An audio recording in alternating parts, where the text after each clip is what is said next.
It's Wellness Wednesdays. It's Wellness Wednesdays, and I have papers all over the place.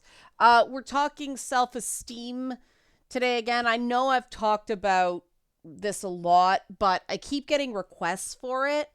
And after the stuff I've talked about this week, I thought that a mop-up on self-image and stuff like all these self-terms that we talk about without really talking about what they are, how to spot it, and how to build it.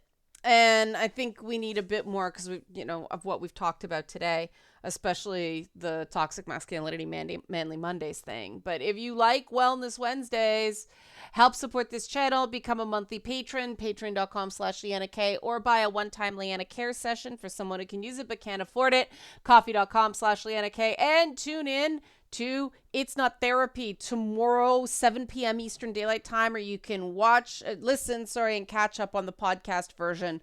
Link in the description box to the podcast version below. Working on getting a subscription for that. It's a process. And that's one of the things that I noticed to start on the topic has improved for me. In terms of self-esteem and self-compassion. Now, first of all, those terms, self-esteem, self-worth, self-concept, they're all they say the same thing in different ways. So I'm going to probably use those terms interchangeably, just letting you know now in case, I know there are some people who are very big on definitions. So language isn't exact. Self-compassion is something different. And healthy self-esteem cannot exist without self-compassion. And they're interconnected, but not quite the same thing. Because there's always parts of ourselves that we would like to be better. We all have things we want to work on, not because of social pressures, but because we want that for ourselves. And we think that being hard on ourselves is the best, fastest, most efficient way to get there. And it's really not. Being gentle with ourselves, being kind to ourselves is actually the best environment for positive changes and continually improving healthy self-esteem. I used to be really tough on myself because I wanted to be the best person I could be. It didn't make me a better person. It made me a more fragile person. And back in the day, if everything wasn't perfect when we launched a show, I would be beating the crap out of myself. I would be driving myself crazy, trying to catch up. I don't do that anymore because I realized through doing YouTube that people don't expect perfection out of the gate, and people are going to hate on what you do no matter what. You could check every box and somebody would find something you never even thought about to complain about. And, in many ways, weathering the criticism that comes from YouTube, because I learned self-compassion, because I had to, I was going to lose my mind, actually improved my self-esteem because it was, okay, you didn't get it this time. You'll get it next time. Or you won't. You'll get it the time after that. That is the only way you create an environment for truly healthy self-esteem. Because there's a big difference between healthy self-esteem and stuff like, narcissism, Dunning-Kruger effect, inflated sense of self.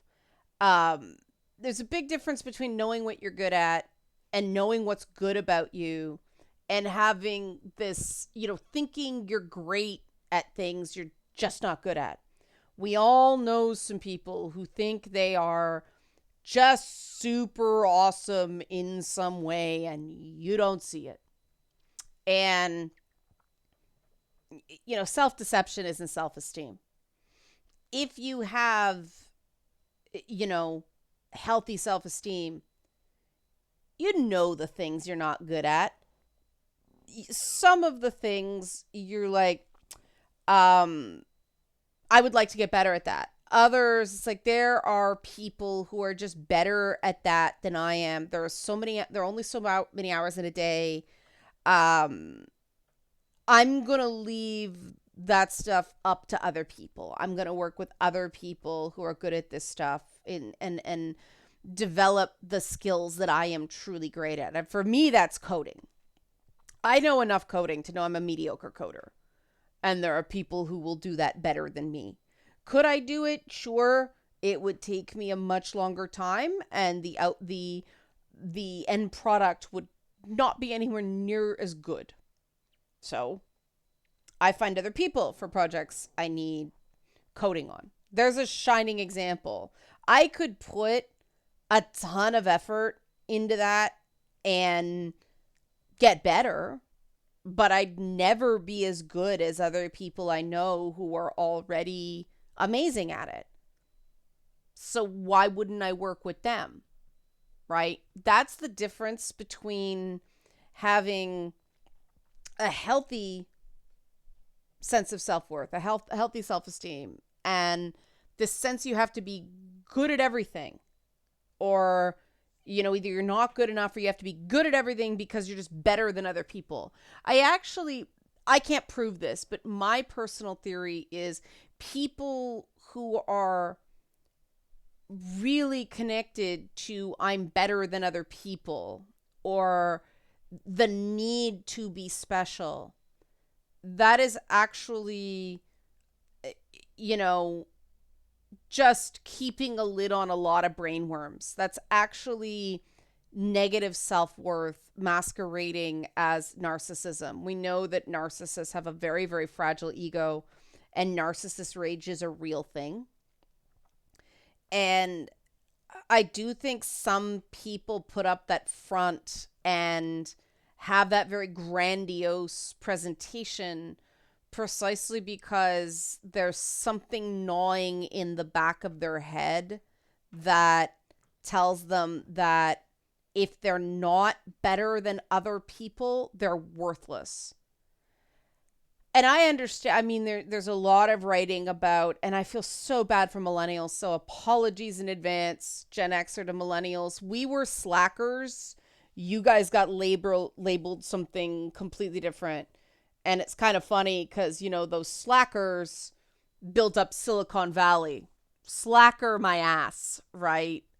But millennials have been pegged as a narcissistic generation, and they've been trained to be narcissists. And I think that's unkind language that I'd like to pivot. Millennials were fed on a narrative of exceptionalism by early Gen X parents who wanted better than they got as a latchkey generation for their kids. The Gen X was sort of defined as the generation where our parents who were, working really hard and everything like that, but they were kind of checked out.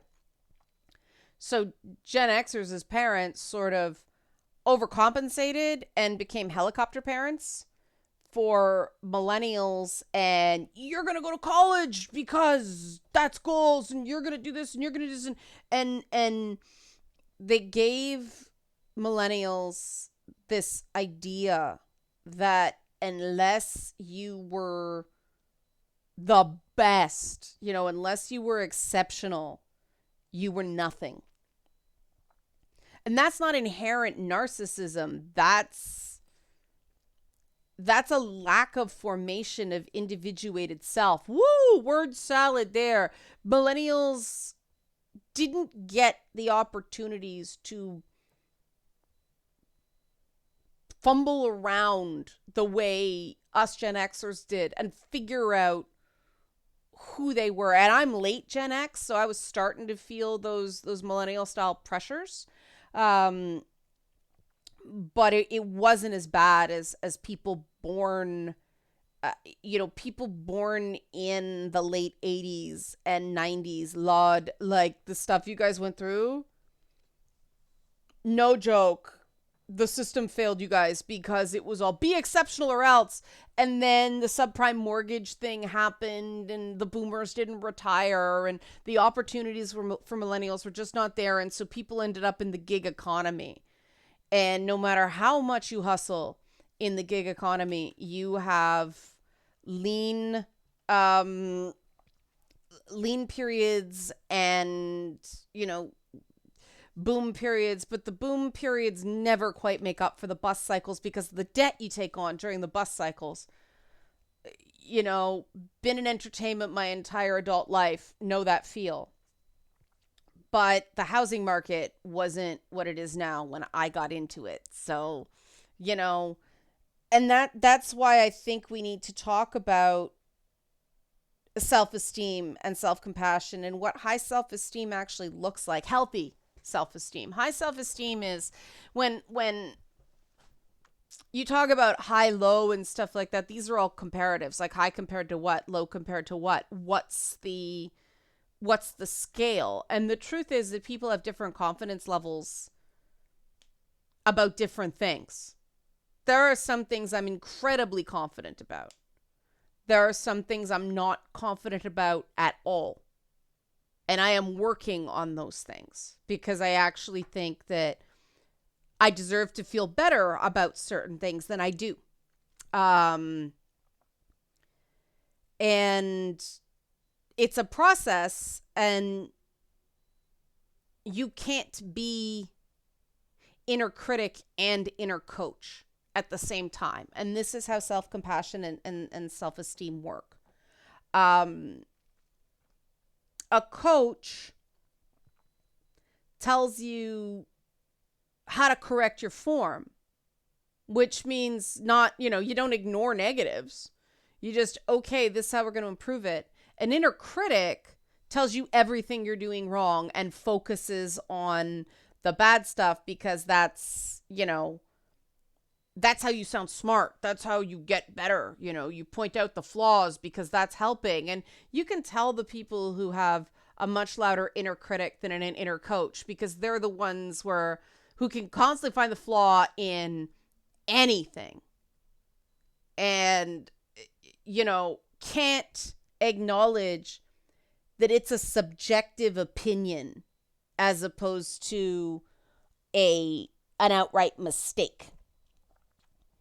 And that's one of the things that having healthy self-esteem taught me how to filter out is, you're open to criticism, but you only accept the criticism that is actually helpful.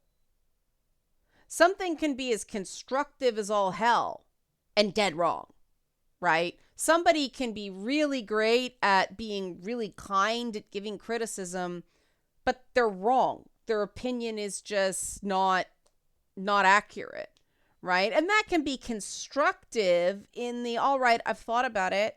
It doesn't feel right to me way. But, how do you tell what criticism to listen to if you've got an inner critic instead of an inner coach determining your decisions? You can't, right?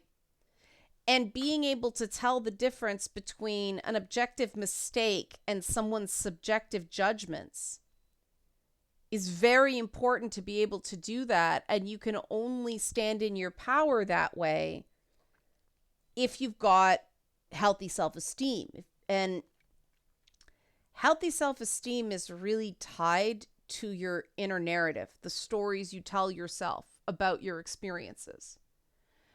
And part of the reason I use superheroes in a lot of the stuff I do and the reason I enjoy superheroes, despite it becoming a little too mainstream for my liking now, is that some people look at superheroes and see the great power. I am more interested in how superhero stories deal with the great responsibility that comes with the great power.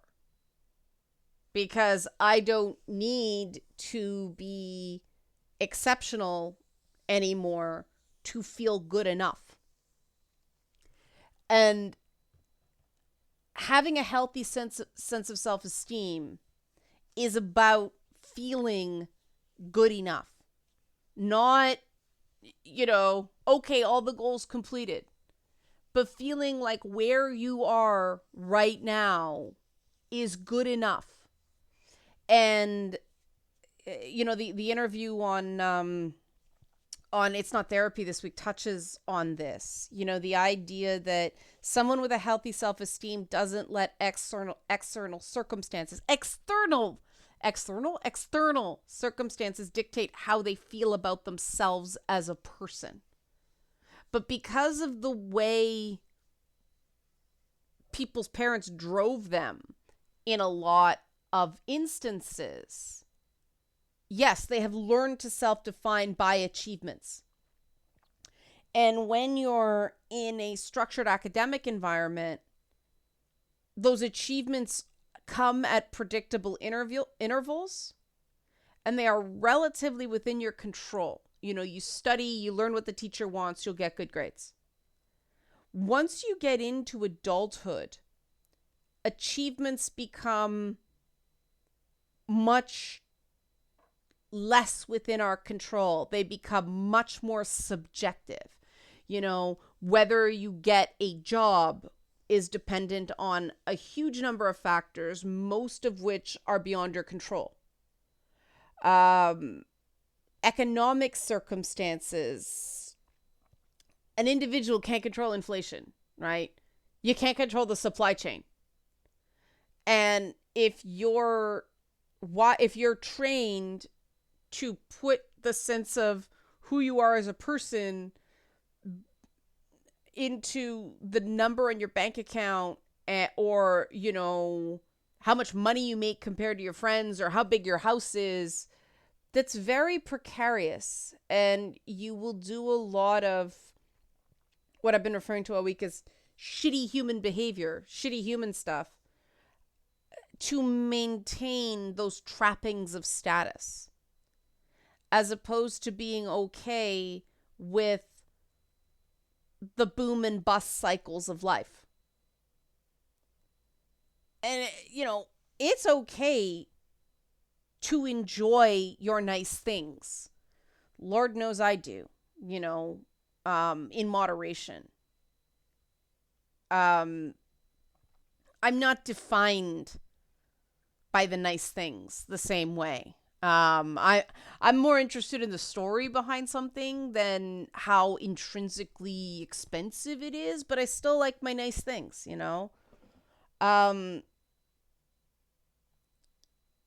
But I appreciate the people more than things.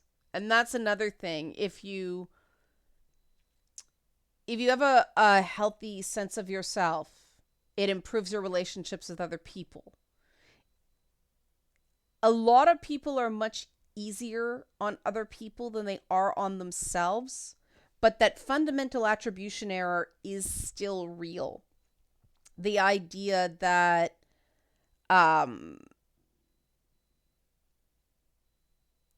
other people's behavior is treated as far more conscious and intentional than it actually is a lot of the time. That's something to watch. And yes, just because you're paranoid doesn't mean they're not after you. But you can, it is not your fault if somebody manipulates you or lies or something like that. That's on them. And I mean, I have to constantly be on my guard against bad actors with what I do. But there's a big difference between automatically thinking everybody's trying to screw me, and going, all right, let's be careful. Let's set up a few things to see how someone does with this level of responsibility and this amount of access. And then we can move up to the next one, and then we can move up to that next one. It's setting up chances for success as opposed to an antagonistic bunker mentality. And what it all results in is this sense of peace, even when you're sad or even angry. Um, and it's happiness and contentment are not the same thing.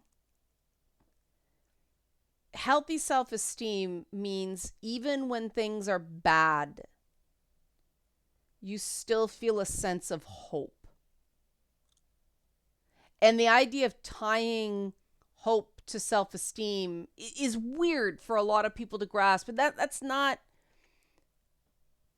totally the right word, but we don't really have a word in English that accurately conceptualizes. And I think that's partially because a lot of people that go on to be very famous and very renowned actually have an unhealthy sense of self-esteem, and that's what drives them to achievement. You know, a lot of the people I know who are very content live very simple lives. And that's why I cherish knowing them, because I've learned a lot from them in terms of contentment. A lot of people who are overachievers, hard chargers, they're actually deeply unhappy people. And that's a very important thing to keep in mind when you're working with them, right? Because unhappy people behave like unhappy people. People with, an unbalanced self-esteem do unbalanced things. And that's why, Steve Jobs had a nasty temper. That's part of the reason Elon Musk can't control his tweets. No matter how many times that causes preventable setbacks, they keep doing it because of narcissism. But then you have to recognize that's also what drives them in terms of having the arrogance to create things that are long-term beneficial to humanity, even if they may be not great human beings themselves. Now, that doesn't mean you have to be a terrible person to be successful. It just means that drive that comes from needing achievements to prove your worth as a human isn't all bad. It's about balancing that. It's about wanting those achievements instead of needing those achievements. The achievements end up being better for everybody if you can ground, if you can center. I mean, look at the tragedy of Steve Jobs, that he died so young because, well, we don't have time to get into it, but in a lot of ways he was killed by ego, because he wouldn't get regular treatments like regular people. No, he had to do all this other stuff. A lot of comedians are really unhappy people, which is why things like the Louis C.K. story happen. And that's different than, being an atrocious human being like some other people. But, entertainers are often deeply unhappy. People who are big innovators tend to be unhappy people. You don't have to be. You can have better internally. And the way to do that is to bring forward that inner coach and sideline the inner critic. Sometimes you need the inner critic because you need to be able to, analyze things and figure out points of failure. But that inner coach is underutilized in a lot of people, because a lot of people, more and more, with the way everything was group in the way millennials are educated, they didn't have that mentorship, that one-on-one or small group mentorship, the way, us Gen Xers did. Everything was group, group, group, group. Because everything was standardized. And finding that mentor, finding that voice. And if people have it with parents, that's amazing. You know, you're very lucky if you have a parent or, a person in your life who can mentor you and help develop the voice of your inner coach. A lot of people have parents that are now residing in their heads as their inner critic. And that can't just be silenced. That has to be replaced by an inner coach. And, that's a lot of what the one-on-one Leanna Care stuff is about. Just changing those stories, changing those narratives. But it is possible. But it starts with kindness to yourself, gentleness with yourself. Saying you deserve better does not mean you can't do anything wrong going forward. We're all going to do something wrong. And we tend to say, yes, everyone makes mistakes, but do we really internalize what that means? Because it's not just about accepting the mistake. It's learning what to do next.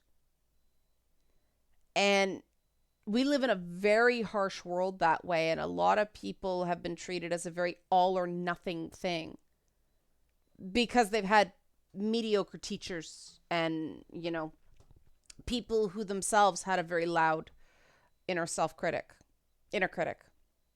And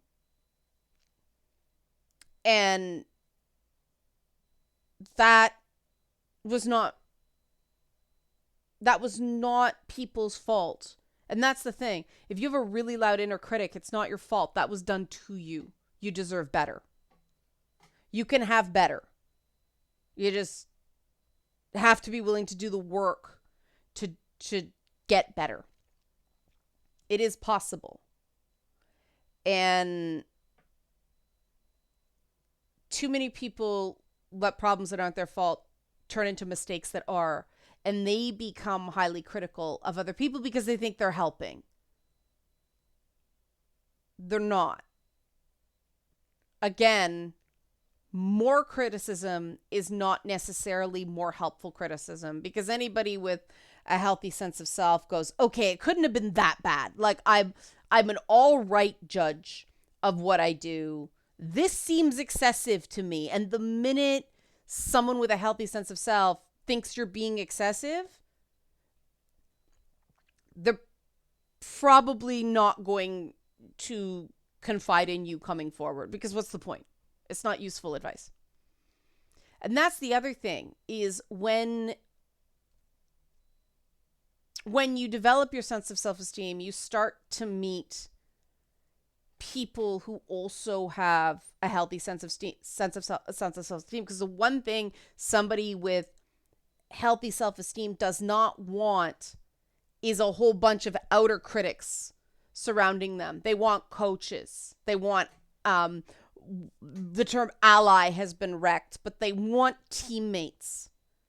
They don't want critics, because critics are a dime a dozen. If critics are easy to find, coaches aren't, teammates aren't. Those are precious.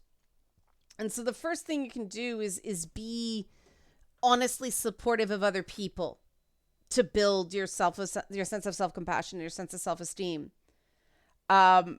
Because in doing that, you see what works, you see what helps, and you start realizing that, hey, this is how I talk to my friend because I care about them and don't want to discourage them. Why don't I talk to myself that way too? So that's my suggestion there for now on this Wellness Wednesday. Help support this channel. Become a monthly patron, patreon.com/LeannaK, or buy a one-time Leanna Care session for someone who can use it who can't afford it, coffee.com/LeannaK, or you can sign up for a Leanna Care session yourself. Link in the description box below. And It's Not Therapy tomorrow, 7 p.m. Eastern Daylight Time, Thursdays. Link in the description box below. Thanks for watching and be well.